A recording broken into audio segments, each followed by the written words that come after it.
ভগবত ভক্তজন, এখন আমাদের আলোচ্য বিষয় কঠোপনিষদ প্রথম অধ্যায় তৃতীয়া পল্লী। ওম সহনা ভবতু, বলো সহনো ভুনাত্তু সহ বীর্যং করবাবহৈ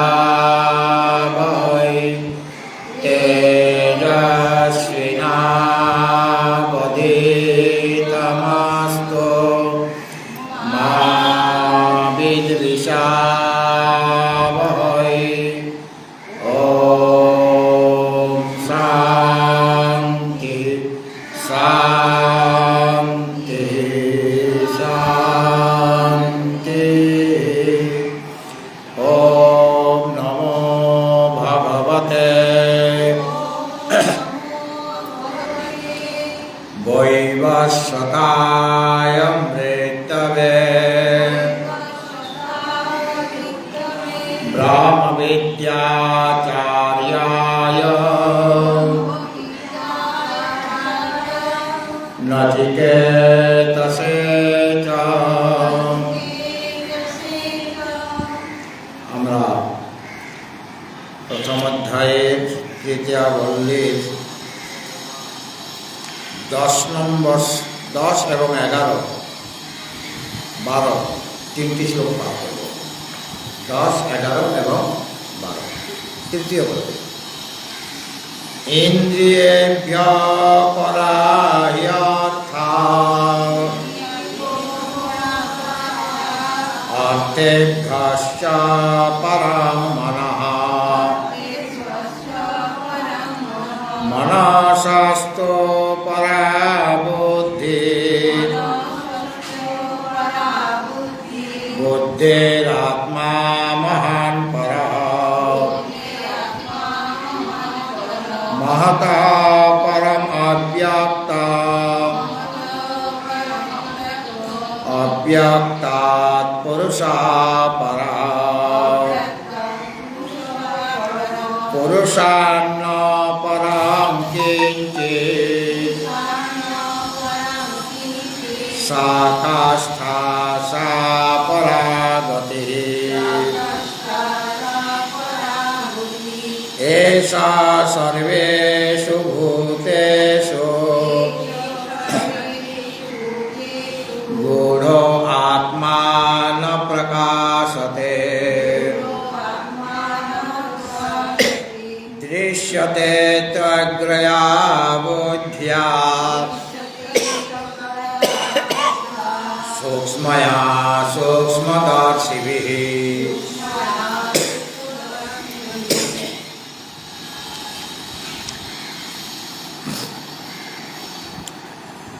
আমরা 10 এবং 11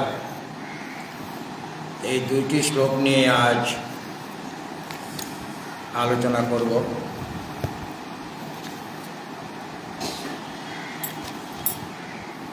আমাদের আগে দেখানো হয়েছিল যে রথী মানে জীবাত্মার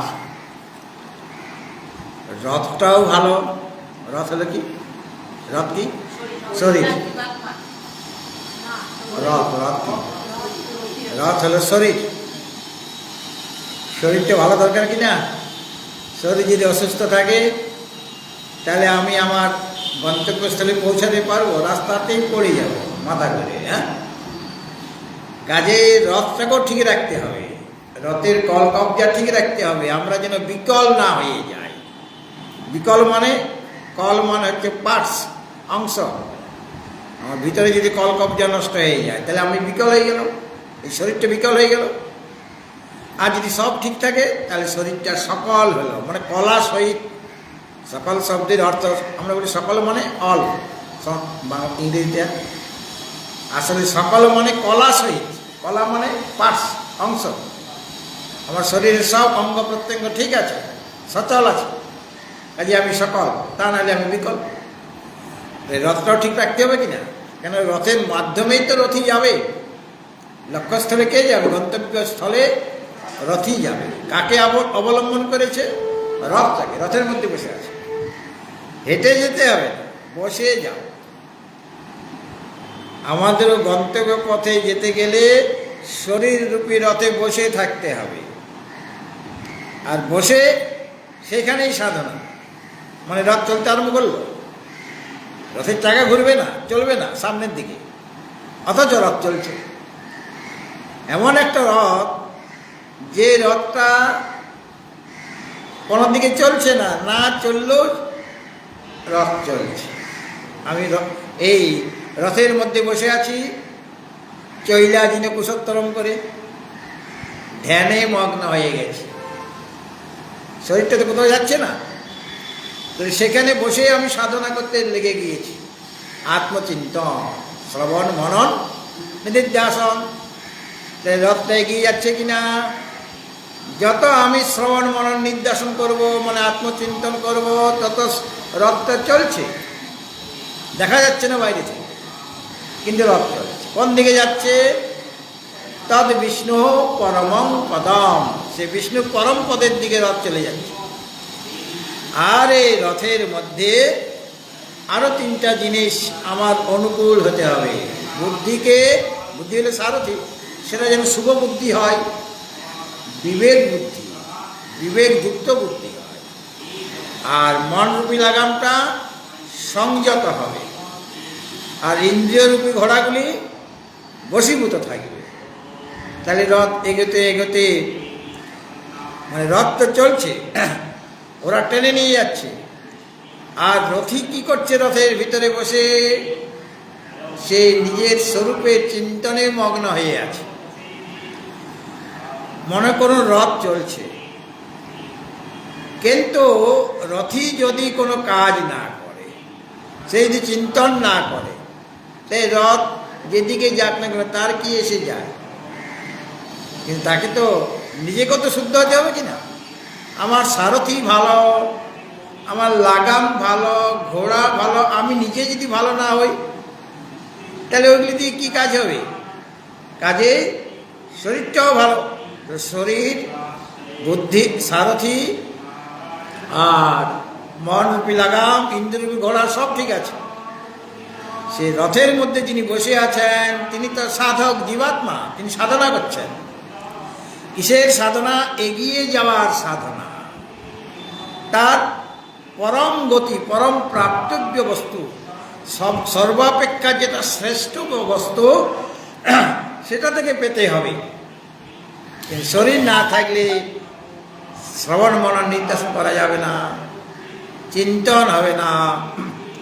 বা আমাদের যে সন্ন্যাসীদের বিশেষ করে ওঙ্কার, মানে প্রণব মন্ত্রের জপ, তার জপাস তদর্থ ভাবনাম, তার জপ এবং তার অর্থের মানে বিষয়, ভাবনা মানে চিন্তা, মানে যার আমি জপ করছি তার চিন্তন, তার স্বরূপের চিন্তন, এটা আমাকে করতে হবে। তবে গিয়ে আমি অতি সূক্ষ্মতম যে আত্মতত্ত্ব, সেখানে আমি পৌঁছাতে পারব।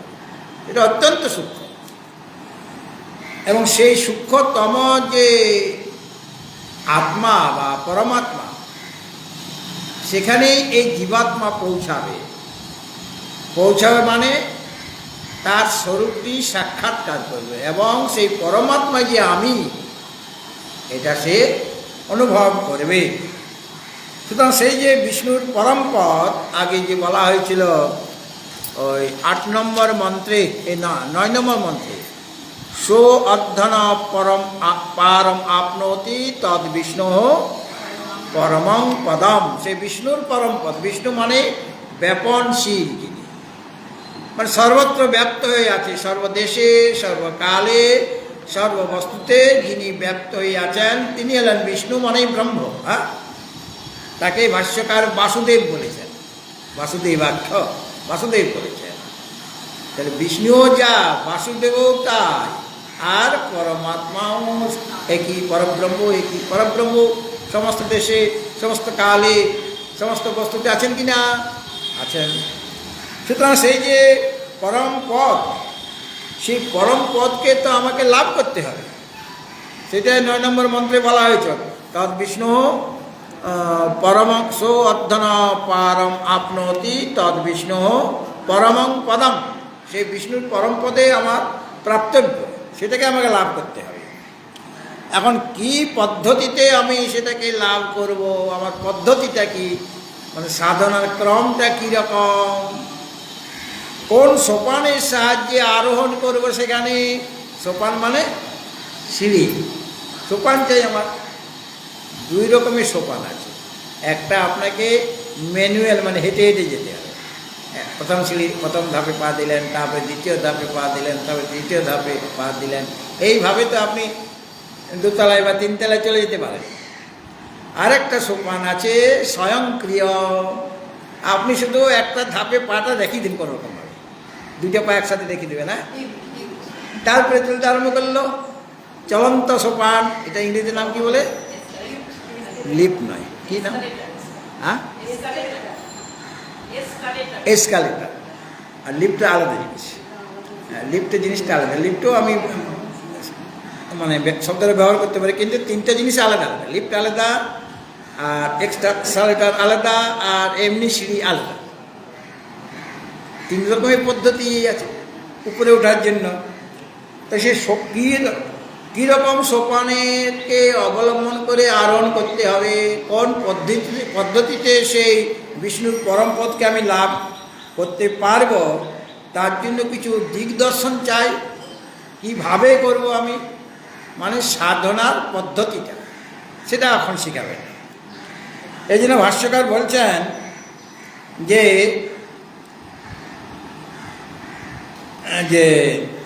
যে পথটা আমাকে লাভ করতে হবে, জানতে হবে, সেটাকে কিভাবে আমি লাভ করব, সে তার জন্য তার সূক্ষ্মতমতা অত্যন্ত, যে তিনি সূক্ষ্ম, যে যত সূক্ষ্ম হবে সে তত ব্যাপক হবে। একটা শুকনো লঙ্কা আমি খেলাম, ঝালটা আমার লাগবে, সেই শুকনো লঙ্কাটাকে আমি আগুনে পুড়িয়ে দিলাম, আগুনে ধোঁয়া বেরোচ্ছে, তাহলে ওটা সূক্ষ্ম হয়ে গেল কিনা?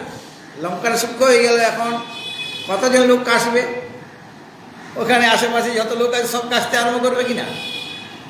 তাহলে একটাই লঙ্কা, সেটা আমি একা খেলে, মানে স্থূল অবস্থায় খেলে আমার ঝাল লাগতো, কিন্তু সেটা যখন আমি সূক্ষ্ম করে দিলাম, মানে গ্যাসীয় করে দিলাম, গ্যাস হয়ে গেল, তখন সেটা আশেপাশে অন্তত 50 জন লোককে কাশতে আরম্ভ করবে কিনা, মানে এফেক্টটা পড়ে যাবে। মানে ওটা যেহেতু সূক্ষ্ম, যত সূক্ষ্ম হবে তত জিনিসটা ব্যাপক হবে, আর যত স্থূল হবে তত তার ব্যাপকতা কমতে থাকবে। তো এখানে দেখানো হবে 2টা মন্ত্রে, যে প্রথমে একটা স্থূল পদার্থের নাম না হবে, এই স্থূল থেকে সূক্ষ্ম, সূক্ষ্ম থেকে আরও সূক্ষ্ম, আরও সূক্ষ্ম, এইভাবে করতে করতে একদম সূক্ষ্মতমে পৌঁছাবে।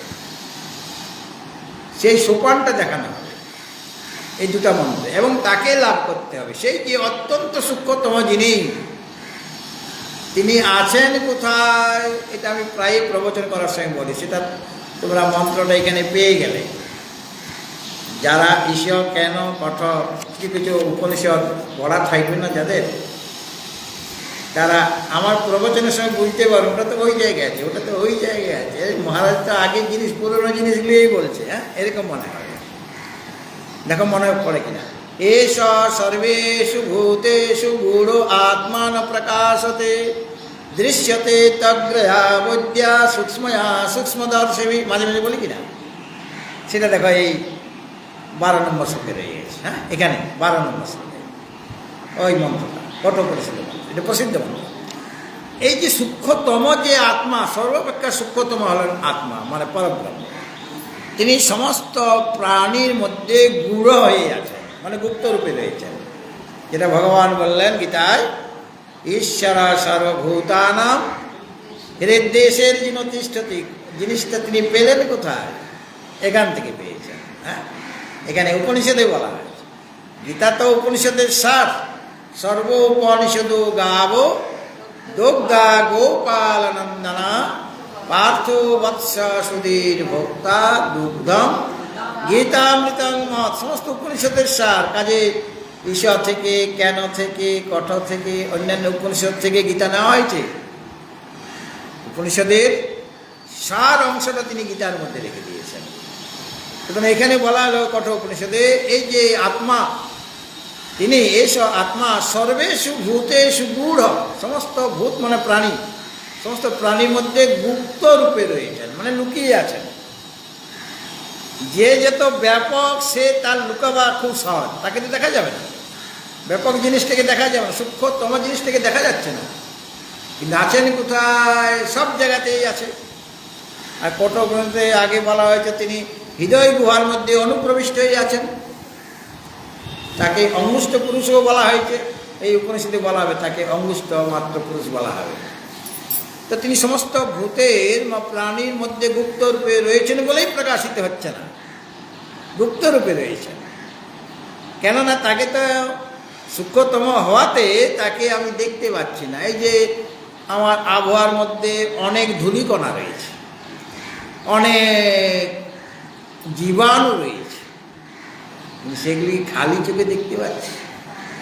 জানলায় যদি একটুখানি খুলি বা উপরে ঘরের মধ্যে যে ভেন্টিলেটরটা আছে সেখান থেকে যেমন রোদের কিরণ যাচ্ছে, তখন সেই রোদের কিরণের মধ্যে দেখা যায় কত ধূলিকণা রয়েছে, দেখা যায় কি না? এমনিতে আপনি দেখতে পাচ্ছেন, কিন্তু ওখানে দেখা যাবে, ওখানে একটা লাইট পড়ছে, তখন আপনি দেখতে পাবেন। তার সব দেখা যাবে, সব জীবাণুকে দেখতে পাবেন, দেখা যাবে, কারণ সূক্ষ্মতম। তাহলে এই যে সূক্ষ্মতম, তিনি কতখানি সূক্ষ্মতম? স্থূল বস্তুর কারণ সূক্ষ্ম হয়। একটা ঘট, ঘট মানে কলসি, মাটির তৈরি, তার কারণ কি? মাটি। তাহলে ঘট অপেক্ষা মাটি শ্রেষ্ঠ কি না? কারণ ঘটের যে নাম রূপ, আর মাটি থেকে আর একটা হয়েছে, মনে করো গ্লাস বা থালা, প্রদীপ হয়েছে, তো সকলের নাম রূপ আলাদা, কিন্তু তাদের কারণ সব একটাই। আর ঘটটাকে ব্যপ্ত করে কে রেখেছে? ঘটের যেখানেই হাত দেব মাটিতে হাত লাগবে। হ্যাঁ, ঘটের যেখানে হাত দেব মাটিতে হাত লাগবে কি না? প্রদীপের যেখানে হাত দেব মাটি লাগবে। আপনি থালা, মাটির থালা হয় কি না? সেই মাটির থালাতে আমি হাত দিলাম, কি লাগছে? মাটিই লাগছে। তো তাদের কারণ কার্য থেকে শ্রেষ্ঠ হয়। ওই যে স্থূল কার্য থেকে ধীরে ধীরে আমাকে সূক্ষ্মের দিকে এগিয়ে যেতে হবে। আমি তো একেবারে সূক্ষ্মকে ধরতে পারছি না, এর জন্য স্থূল থেকে আরম্ভ করা হবে। স্থূল থেকে গিয়ে গিয়ে একদম সূক্ষ্মে গিয়ে আমরা পৌঁছাবো। এখানে দেখুন, আগে মন্ত্র দুটির, যে দুটি মন্ত্র মানে 10 আর 11, সেই মন্ত্রের সাধারণ অর্থটা আগে বুঝে নিন, তারপরে এর ব্যাখ্যা, তারপরে শাঙ্কর ভাষ্য হবে। এর আরেকবার মন্ত্রটি বলবেন। ইন্দ্রিয়েভ্য পরা হ্যর্থা অর্থেভ্যশ্চ পরং মনঃ মনসস্তু পরা বুদ্ধির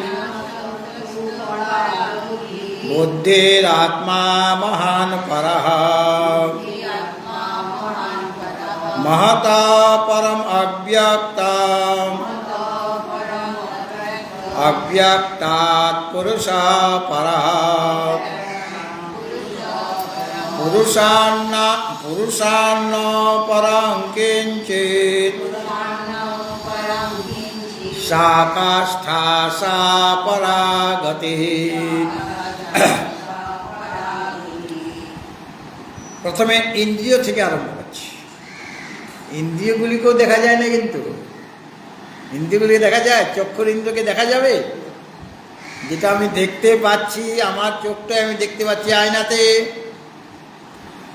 কিন্তু ওটা আপনি কি দেখলেন? চক্ষুর ইন্দ্রিয়ে থাকার ঘরটা দেখেছেন, গৃহ স্বামীকে দেখা যায়নি, সে তো অদৃশ্য। কেননা মৃত্যুর সময়ে আমাদের তো স্থূল শরীর নষ্ট হয়ে যায়, স্থূল শরীর তো আমরা দেখতে পাচ্ছি, কিন্তু তার ভিতরে যে সূক্ষ্ম শরীর আছে, যেটা উৎক্রমণ করবে মৃত্যুর পরে স্থূল শরীর এখানেই পড়ে রইল, তাই না? স্থূল পঞ্চভূতে মিলিত হয়ে যাবে, বিলীন হয়ে যাবে। আর সূক্ষ্ম শরীরটাই যে যাবে অন্য লোকে, তখন যখন দেখতে পাবো ওই চলে গেল আমার এই পিতৃদেব ছিলেন, চলে গেলেন, ওই যে সূক্ষ্ম শরীরটা যাচ্ছে, এরকম করে দেখা যায়। কারণ সূক্ষ্ম শরীরটা অদৃশ্য, কারণ তাদের যে অঙ্গগুলি 17টা অবয়ব, পঞ্চকর্মেন্দ্রিয়, পঞ্চজ্ঞানেন্দ্রিয়, পঞ্চপ্রাণ, মন, বুদ্ধি, চিত্ত অহংকারটা মন বুদ্ধি মধ্যে, এই 17টা তত্ত্ব নিয়ে সূক্ষ্ম শরীর, কোনোটাই দেখা যাচ্ছে না, কোনোটাই দেখা যায় না। আমরা বলি এটা হাত, হাত মানে হস্ত ইন্দ্রিয়ে থাকার জায়গা। এটা মনে করো হাতটা আমার ঠিকই আছে, কিন্তু আমি আদান প্রদান কিছুই করতে পারছি না, কেননা আমার এমনি হাতটা তো আছে।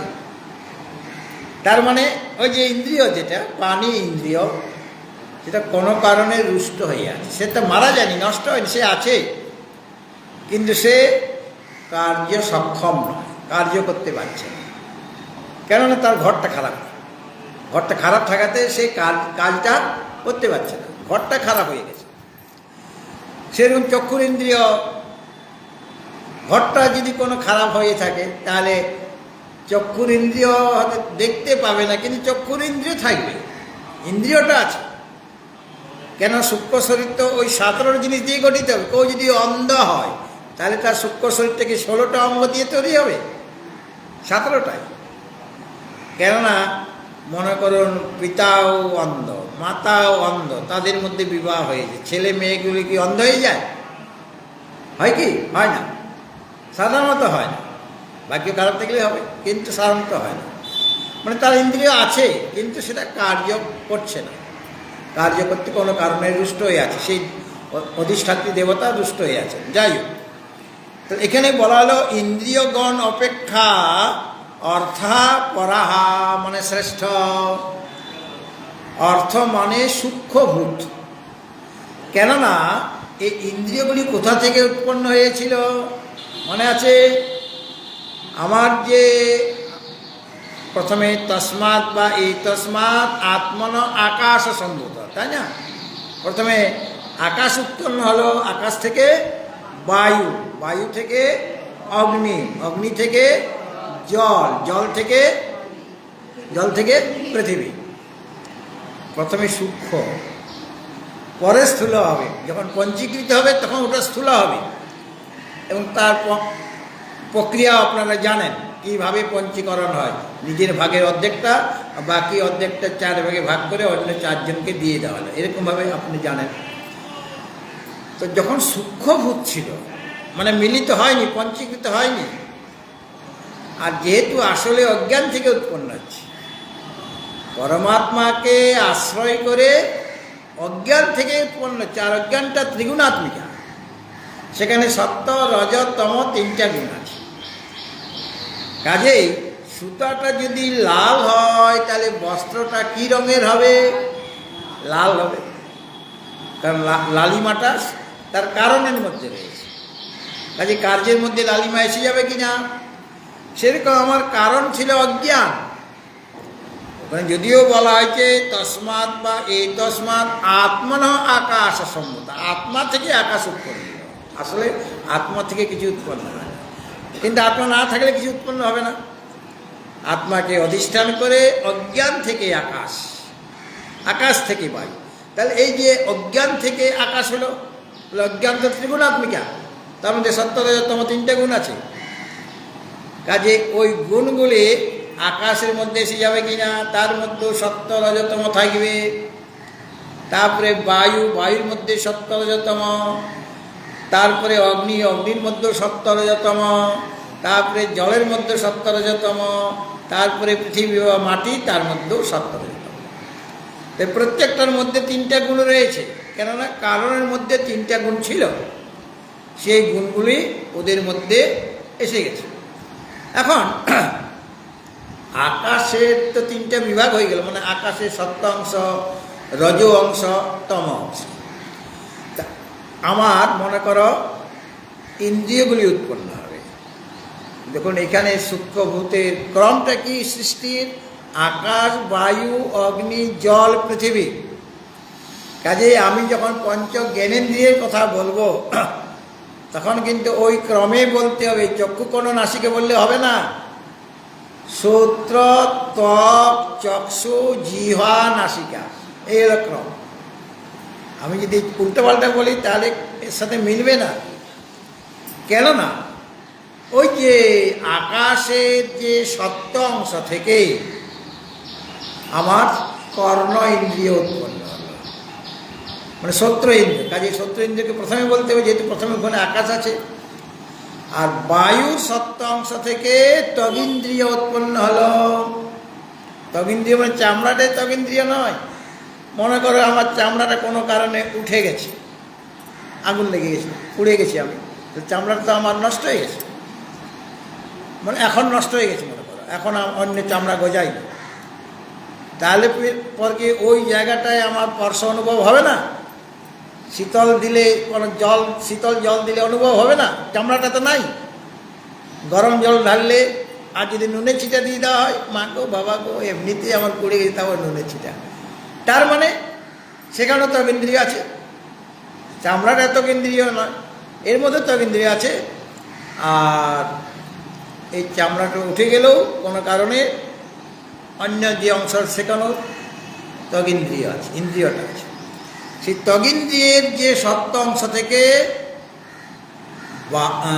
না, বায়ু সত্য অংশ থেকে ত্বগিন্দ্রিয়, আর অগ্নি সত্য অংশ থেকে চক্ষুর ইন্দ্রিয়, মানে আর বায়ু অগ্নি, আর জলের সত্য অংশ থেকে রসনা ইন্দ্রিয়, আর পৃথিবীর সত্য অংশ থেকে কি নাসিকা, নাসিকা ইন্দ্রিয়।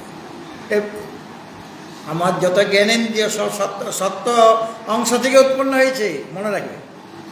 আমার যতগুলি জ্ঞানেন্দ্রিয় রয়েছে সবগুলি কিন্তু সূক্ষ্মভূতের সত্য অংশ থেকে উৎপন্ন। সত্যগুণটা তো সাত্ত্বিক, কাজে আমাদের সব ইন্দ্রিয়গুলি ভগবান সাত্ত্বিক করে পাঠিয়ে দিলেন।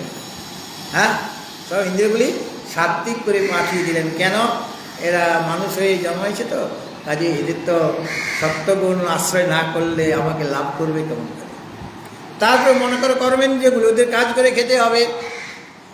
ওদেরও ক্রমটা দেখো, বাক, পানি, পাদ, পায়ু, উপস্থ। বাক, বাগিন্দ্রিয়, আকাশ সূক্ষ্মভূতের ওই রজগুণ থেকে, রজগুণ থেকে।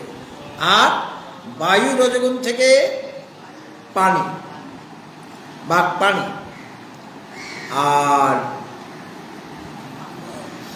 আকাশ, বায়ু, অগ্নি, অগ্নির রজংশ থেকে পাদ। তারপরে জলের রজংশ থেকে বাক, পানি, পাদ, পায়ু। এটা ক্রমটা অনেকে একটু পাল্টান। পৃথিবীর রজংশ থেকে পায়ু, আর জলের রজংশ থেকে উপস্থ। হ্যাঁ, ঠিক আছে, এরকমভাবে ক্রমটা একটু পাল্টায়। তাছাড়া মিলে না। পায়ু থেকে মলমূত্র, মল বেরোয়, দুর্গন্ধ। আর জল থেকে আমাদের ওটা জলত্যাগ হয় উপস্থিত দ্বারা। যাই হোক, আর মনটা কোথা থেকে তৈরি হয়েছে? ওদের মিলিত সূক্ষ্মভূতের মিলিত সত্যাংশ থেকে অন্তঃকরণ, তাই না? আর ঠিক সেরকমভাবে ওদের মিলিত রজংশ থেকে প্রাণ। এখন এটা বুঝতে সুবিধা হবে। এটা তোমাদের জানা আছে, তথাপি যাদের জানা নেই তাদের জন্য বলে দিলাম। তাহলে ইন্দ্রিয়গণ অপেক্ষা শ্রেষ্ঠ হলো অর্থ। অর্থ মানে সূক্ষ্মভূত। কেন সূক্ষ্মভূত শ্রেষ্ঠ? সূক্ষ্মভূত হলো ইন্দ্রিয়গুলির কারণ, তাই না? সূক্ষ্মভূত থেকে ইন্দ্রিয়গুলি উৎপন্ন হয়েছে। পঞ্চ জ্ঞানেন্দ্রিয় সত্য অংশ থেকে উৎপন্ন হয়েছে ওই সূক্ষ্মভূতের। আর পঞ্চ কর্মেন্দ্রিয় ওই রজগুণ থেকে উৎপন্ন হয়েছে, আলাদা আলাদাভাবে।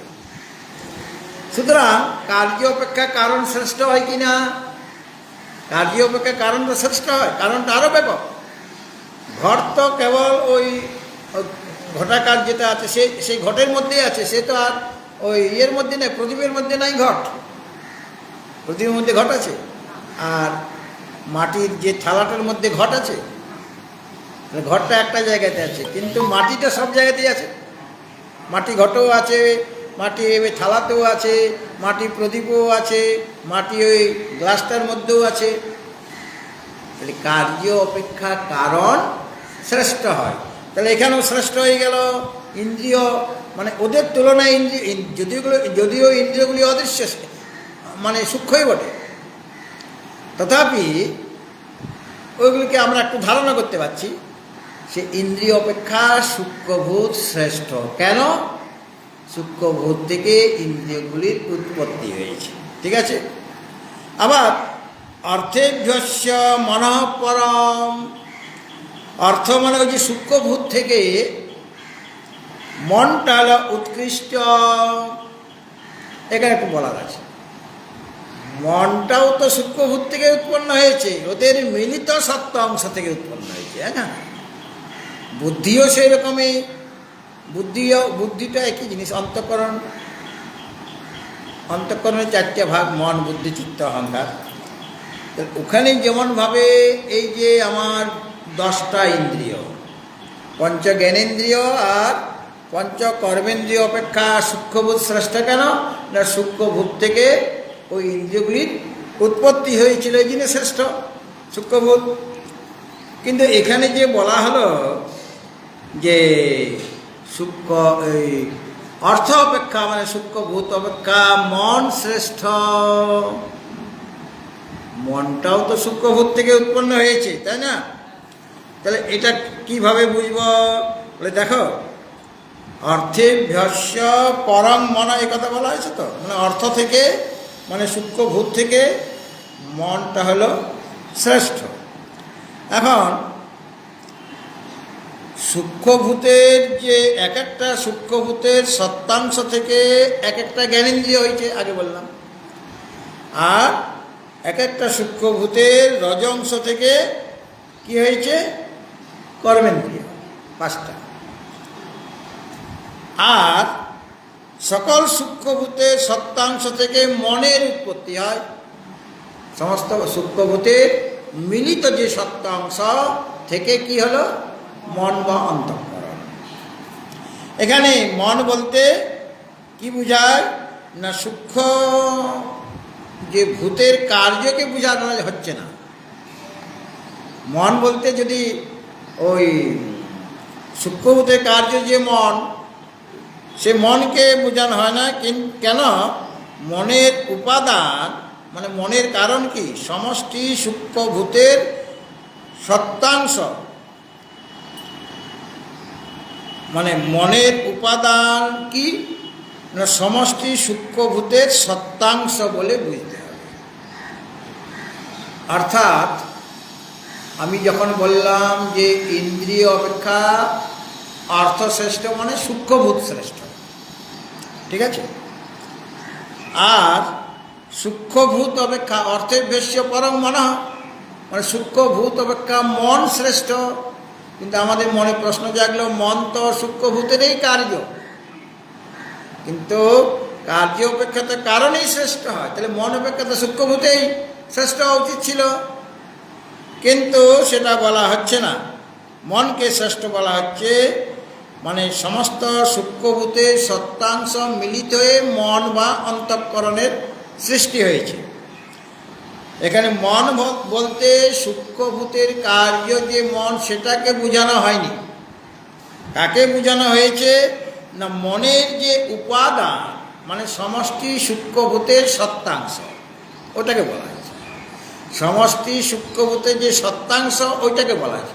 কেননা সূক্ষ্মভূত অপেক্ষা মন শ্রেষ্ঠ বলা হলো, তো মনটাও তো সূক্ষ্মভূতের এই কার্য। আর নিয়ম হচ্ছে কার্য অপেক্ষা কারণটা শ্রেষ্ঠ। তাহলে মনটা সূক্ষ্মভূত অপেক্ষা শ্রেষ্ঠ কী করে হবে? কেন? মনটা তো কার্য আর সূক্ষ্মভূতটা কারণ।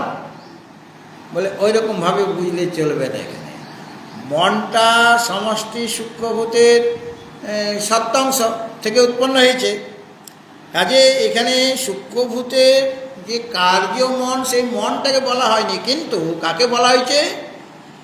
ওই মনের যে উপাদান কারণ কে, সমষ্টি সূক্ষ্মভূতের সত্তাংশ, তাহলে ওইটাকে বলা হয়েছে। মন বলতে সমষ্টি সূক্ষ্মভূতের সত্তাংশকে বুঝতে হবে, যার মনটার কারণ যে, তাকে বোঝানো, তাকে বলা হয়েছে। হ্যাঁ, মানে অর্থ বলতে যেমন আমরা সূক্ষ্মভূতের সূক্ষ্মভূতকে বুঝলাম, ওখানে ইন্দ্রিয় অপেক্ষা অর্থশ্রেষ্ঠ যেখানে বলা, ইন্দ্রিয় পরা হি অর্থাৎ অর্থ বলতে আমরা সূক্ষ্মভূতকে বুঝেছি, তাই না? এখন অর্থ বলতে আমরা যেমনভাবে এক একটি সূক্ষ্মভূতের সত্তাংশকে বুঝেছিলাম, এক একটা ভূতের সত্তাংশ, যেমন শ্রোত্রেন্দ্রিয় অপেক্ষা শ্রেষ্ঠকে ওই যে আকাশের যে সত্য অংশটা, কেন আকাশের সত্য অংশ থেকে শ্রোত্রেন্দ্রিয় উৎপন্ন হয়েছে, তাহলে এক একটা ভূতের সত্তাংশকে বুঝেছিলাম ওই অর্থ বলতে। ঠিক সেরকমভাবে মন বলতে পাঁচটা সূক্ষ্মভূতের মিলিত যে সত্য অংশ, সেটা যদি বোঝা হয় তাহলে মনের পরত্ব বা উৎকৃষ্ট হয়ে যাবে। ওইটা হলো মন বলতে সূক্ষ্ম পঞ্চভূতের মিলিত সত্যাংশকে বোঝা। তাহলে একটা সূক্ষ্মভূতের যে সত্যাংশ থেকে পঞ্চসূক্ষ্মভূতের মিলিত সত্যাংশ শ্রেষ্ঠ কিনা? আগে বলা হয়েছিল যে ইন্দ্রিয় অপেক্ষা অর্থ শ্রেষ্ঠ। অর্থ বলতে সূক্ষ্মভূত বুঝেছিলাম, মানে মনে করুন আকাশের সত্যাংশ, ওটা সূত্র ইন্দ্রিয় অপেক্ষা শ্রেষ্ঠ। এখন আমি যদি অর্থ থেকে মন শ্রেষ্ঠ বলি, তাহলে মনটা হলো সূক্ষ্ম পঞ্চভূতের মিলিত সত্যাংশ। ওইটা যদি বুঝি তাহলে পর এখন দেখো ঠিক হয়ে যাবে। অর্থ অপেক্ষা মন শ্রেষ্ঠ মানে অর্থ মানে একটা সূক্ষ্মভূতের সত্যাংশ অপেক্ষা তাদের মিলিত সত্যাংশ শ্রেষ্ঠ কিনা? মিলিত সত্যাংশ শ্রেষ্ঠ হয়ে যাচ্ছে, এই অর্থতে বলা হয়েছে। আচ্ছা, একটা সূক্ষ্ম এবং ভূতের সত্যাংশ যতটা ব্যাপক হবে, আর তার থেকে বেশি ব্যাপক কোনটা হবে? সমস্ত সূক্ষ্মভূতের মিলিত সত্যাংশটা আরও ব্যাপক হয়ে যাবে কিনা? কারণ পাঁচজন রয়েছে, তাহলে আরও ব্যাপকতা বেড়ে যাবে। এই অর্থে অর্থ অপেক্ষা মনকে শ্রেষ্ঠ বলা হয়েছে। আর কি বলা হলো না, মনসস্তু পরা বুদ্ধি, মন অপেক্ষা বুদ্ধি শ্রেষ্ঠ। মনের দ্বারা যেমন সংকল্প বিকল্প হয়ে থাকে, অর্থাৎ সংশয়াত্মক অন্তঃকরণ বৃত্তির নাম মন। হ্যাঁ, সংশয়াত্মিকা যে অন্তঃকরণ বৃত্তি হচ্ছে তার নাম মন। আর বুদ্ধির দ্বারা সংশয়ের মানে ওই যে দুটা কল্প আছে, বিকল্প হয় কিনা, এটা ঠিক কি ওটা ঠিক, এইভাবে বিকল্প হচ্ছে। তো ওই যে কল্পগুলি দূর হয়ে যায়, একটা নিশ্চয় হয়ে যায় এটা স্থাণু না পুরুষ, এটা মন ঠিক করতে পারছিল না।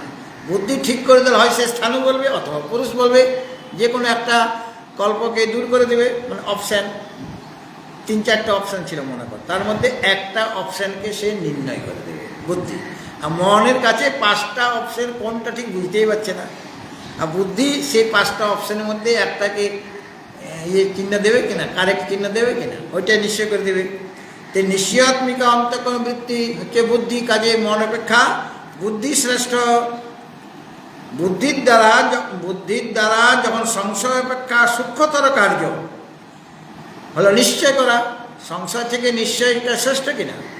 তাহলে আগে মন সংশয় করছে, তার কার্য ছিল সংশয় করা, আর বুদ্ধির কাজ হচ্ছে নিশ্চয় করা। সুতরাং মন অপেক্ষা বুদ্ধিকে আরও সূক্ষ্ম বলে বুঝতে হবে, মনসস্তু পরা বুদ্ধি। কেননা এই বুদ্ধির দ্বারাই আত্মতত্ত্ব গ্রহণ করা সম্ভব, সেই তো নিশ্চয় করবে। সুতরাং মন অপেক্ষা বুদ্ধি আরও বেশি ভিতরের দিকে আন্তর হয়ে গেল। আমরা বলি না প্রত্যেকাত্মা। প্রত্যেকাত্মা মানে মনে করো আকাশ, আকাশ থেকে বায়ু হয়েছে, তো বায়ুটা তো আকাশ থেকে উৎপন্ন হলো, তাহলে বায়ুটা কার্য, আকাশটা কারণ। তাহলে ওই বায়ু অপেক্ষা আকাশটা প্রত্যয় মানে আরো ভিতরে। আবার বায়ু থেকে মনে করে কি এলো, অগ্নি হলো, বায়ুর অগ্নি। তাহলে অগ্নি অপেক্ষা বায়ুটা প্রত্যক, তার কারণ আবার বায়ু অপেক্ষা অগ্নিটা পরাগ, মানে বাইরের জিনিস হয়ে গেল। এইভাবে প্রত্যেকটা মানে কত ভিতরে জিনিস, সেটাকে বোঝাবার জন্য প্রত্যেক শব্দটা ব্যবহার করা হয় থাকে। তাহলে বুদ্ধিটা হলো মন থেকে প্রত্যক, মানে মনের থেকে আরো ভিতরে, আরো সূক্ষ্ম সেটা। তো আত্মতত্ত্ব গ্রহণে মানে বুদ্ধিটা আরো বেশি মানে আন্তর, আর মন যেখানে আত্মতত্ত্বকে গ্রহণে থেমে যায়, মানে ঠিক করতে পারছেন এটা আত্মাস্বরূপ, এটা হবে না এটা হবে, সে নিত্য অনিত্য এইগুলো বুঝতে পারছে না। আর বুদ্ধি সেখানে নিশ্চয় করে দিবে। এই জন্য বুদ্ধিকে মন অপেক্ষা ব্যাপকতর বলা হয়েছে, আরো সূক্ষ্ম। আবার বুদ্ধের আত্মা মহান পরহ, মূলে আছে না, মনসস্তু পরা বুদ্ধির, আর বুদ্ধের আত্মা মহান পরহ। বুদ্ধি অপেক্ষা শ্রেষ্ঠকে, বুদ্ধের আত্মা মহান পর। মহান আত্মা বলতে এখানে হিরণ্যগর্ভকে বোঝানো হয়েছে। হ্যাঁ, মহান আত্মা বলতে কাকে বোঝানো হয়েছে? বুদ্ধের আত্মা মহান পরহ, অর্থাৎ সেই মহান আত্মা হলো বুদ্ধি অপেক্ষা শ্রেষ্ঠ। বুদ্ধি মানে বুদ্ধি অপেক্ষা আত্মা মহান পর, আত্মা মহান মানে মহান, আত্মা পর মানে শ্রেষ্ঠ। এখানে হিরণ্যগর্ভ হলো কে না, সমষ্টি সূক্ষ্ম শরীর অবচ্ছিন্ন যে চৈতন্য, তাকে কি বলা হয়? হিরণ্যগর্ভ। সমষ্টি সূক্ষ্ম শরীর, যত সূক্ষ্ম শরীর আছে তার দ্বারা অবচ্ছিন্ন যে চৈতন্য, তার নাম হিরণ্যগর্ভ। আর বুদ্ধিটা তো একটা সূক্ষ্ম শরীরের অঙ্গ। আমার সূক্ষ্ম শরীরের অঙ্গ হচ্ছে পঞ্চ কর্মেন্দ্রিয়, পঞ্চ জ্ঞানেন্দ্রিয়, পঞ্চ প্রাণ আর মন বুদ্ধি। একটা সূক্ষ্ম শরীরে বুদ্ধি আছে, বুদ্ধিটা আছে কিনা? একটা সূক্ষ্ম, আর তার সমষ্টি সূক্ষ্ম শরীরে কত বুদ্ধি? সমষ্টি সূক্ষ্ম শরীর অবচ্ছিন্ন চৈতন্য যে হিরণ্যগর্ভ, সে বুদ্ধি অপেক্ষা শ্রেষ্ঠ হবে কিনা? বুদ্ধি তো একটা সূক্ষ্ম শরীরের অঙ্গ, তাই না? তাহলে একটা যে, তাও আবার সূক্ষ্ম শরীরের অঙ্গ, পুরো সূক্ষ্ম শরীরও নয়, একটা সূক্ষ্ম শরীরের বুদ্ধি একটা অঙ্গ, একটা পার্টস। পুরো সূক্ষ্ম শরীরও একা নয়, ওর সাথে পঞ্চ জ্ঞানেন্দ্রিয় আছে, পঞ্চ কর্মেন্দ্রিয় আছে, পঞ্চ মন আছে, মন বুদ্ধি আছে, 17টা। কাজে সে কেবল একটা অঙ্গ মাত্র, একটা সূক্ষ্ম শরীরে। আর হিরণ্যগর্ভ হল সমষ্টি সূক্ষ্ম শরীরে অভিমানী চেতন। হ্যাঁ, সমষ্টি সূক্ষ্ম শরীর। তাহলে পর এই কারণে বুদ্ধি অপেক্ষা মহান আত্মা পর মানে শ্রেষ্ঠ। মহান আত্মা মানে হিরণ্যগর্ভ, সমষ্টি সূক্ষ্ম শরীর অবচ্ছিন্ন চৈতন্য। বুদ্ধি অপেক্ষা হিরণ্যগর্ভ আরও ব্যাপক, অতএব সূক্ষ্ম। এই সূক্ষ্ম শরীরের অভাব রূপে যে একটা বুদ্ধি আছে, সেই বুদ্ধি থেকে সমগ্র সূক্ষ্ম শরীরের অবচ্ছিন্ন চৈতন্য নিশ্চয়ই আরও ব্যাপক হবে, শ্রেষ্ঠ হবে, আরও আত্মার নিকটবর্তী। যত আমি সূক্ষ্মের দিকে যাচ্ছি না, তত আত্মার নিকটবর্তী যাচ্ছি। হ্যাঁ, আবার এমন যে হিরণ্যগর্ভ, সেই হিরণ্যগর্ভ অপেক্ষাও আরেকজন শ্রেষ্ঠ আছে, কে? মহত পরম অব্যক্তম বলা আছে না, এই যে 11 নম্বর শ্লোকে, মহত পরম অব্যক্তম। ওই যে মহৎ, মহৎ মানে ওই যে মহান আত্মা যাকে বলা হয়েছে, হিরণ্যগর্ভকে বলা হয়েছে, যে মহত মানে হিরণ্যগর্ভ থেকে শ্রেষ্ঠকে পরম অব্যক্তম, অব্যক্ত হল শ্রেষ্ঠ। অব্যক্ত শব্দের দ্বারা আমাদের প্রকৃতি বা অজ্ঞান বা অবিদ্যাকে বুঝতে হবে। অব্যক্ত থেকে উৎপন্ন হয়েছে, হিরণ্যগর্ভ ওই অজ্ঞান থেকে উৎপন্ন হয়েছে, মানে অব্যক্ত থেকে উৎপন্ন হয়েছে। তাহলে হিরণ্যগর্ভেরও কারণ কে? অব্যক্ত মানে অজ্ঞান বা মায়া, অবিদ্যা, প্রকৃতি যাই বলুন না কেন। কারণ হিরণ্যগর্ভের উৎপত্তি অজ্ঞান থেকে হয়েছে, কারণ সেটা একজন জীব। আমরা যেমন জীব, আমাদের জন্মটা ওই অজ্ঞান থেকেই তো, আসলে মূল কারণ কে? অজ্ঞান। তাহলে অজ্ঞান মানে মহান আত্মা মানে মত বা হিরণ্যগর্ভ অপেক্ষা শ্রেষ্ঠকে না এই অব্যক্ত মানে অজ্ঞান বা অবিদ্যা। প্রকৃতি বা অব্যক্ত, কেননা এই যে প্রকৃতি বা অব্যক্ত, যাকে অজ্ঞান বা অবিদ্যা বলা হয়েছে, সমস্ত জগতের পরিণামী উপাদান কারণ, তার থেকে উৎপন্ন হচ্ছে। উপাদান কারণ পরব্রহ্ম নয়। কারণ তাহলে মাটির থেকে ঘট করলে তো মাটিটা কমে কমে যায়, কিন্তু যত ঘট বানাবো তত মাটিটা কমে যাবে, তো পরব্রহ্ম কি কমে যাচ্ছে? তার উপাদান কারণ হলেন এই মায়া। সমস্ত জগতের পরিণামী উপাদান কারণ হলো মায়া। এবং সেই যে জগৎ উপাদান, যে অজ্ঞান, সেই অজ্ঞানকেই বলা হয়েছে কারণ শরীর। হ্যাঁ, স্থূল শরীর, সূক্ষ্ম শরীরের কারণ শরীর, অজ্ঞানকে কারণ শরীর বলা হয়েছে। কেননা অজ্ঞান থেকেই ব্রহ্ম বা চৈতন্য ভূত সময়ের সৃষ্টি করেন। অজ্ঞান থেকেই ব্রহ্ম মানে তিনি অধিষ্ঠান রূপে ভূত সময়ের সৃষ্টি করছেন। তসমাৎ বা এই তসমাৎ আত্মন আকাশ সম্মত, তাকে আশ্রয় করে অজ্ঞান থেকে উৎপন্ন হচ্ছে। অজ্ঞানটা হল উপাদান কারণ, সমস্ত জগতের উপাদান কারণ অজ্ঞান বা অবিদ্যা। তাহলে এই যে অবিদ্যা থেকে আমাদের উৎপত্তি, তাহলে আমাদের স্থিতিটা কীরকম বুঝতে পারছ? অবিদ্যা একটা শক্তি, অজ্ঞান, তার থেকে সব সৃষ্টি। তাহলে পর আমরাও তো সেই অজ্ঞানমূলকই হয়ে গেলাম কিনা? এবং তার মানে আমার আসল কোনো অস্তিত্বই নাই। আসলে আমার কোনো অস্তিত্বই নাই, ওই অধিষ্ঠানেরই মানে অস্তিত্ব আছে, এছাড়া আর কারো অস্তিত্ব নেই।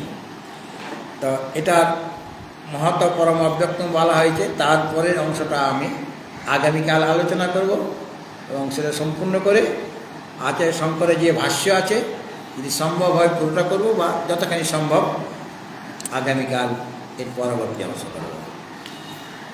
ওম সহনা ভবতু সহনো ভুনাক্তু সহ বীর্যং করবাবহৈ তেজস্বিনাবধীতমস্তু মা বিদ্বিষাবহৈ। ওম শান্তি শান্তি শান্তি। হরি ওম শ্রী গুরুভ্যো নমঃ। হরি ওম।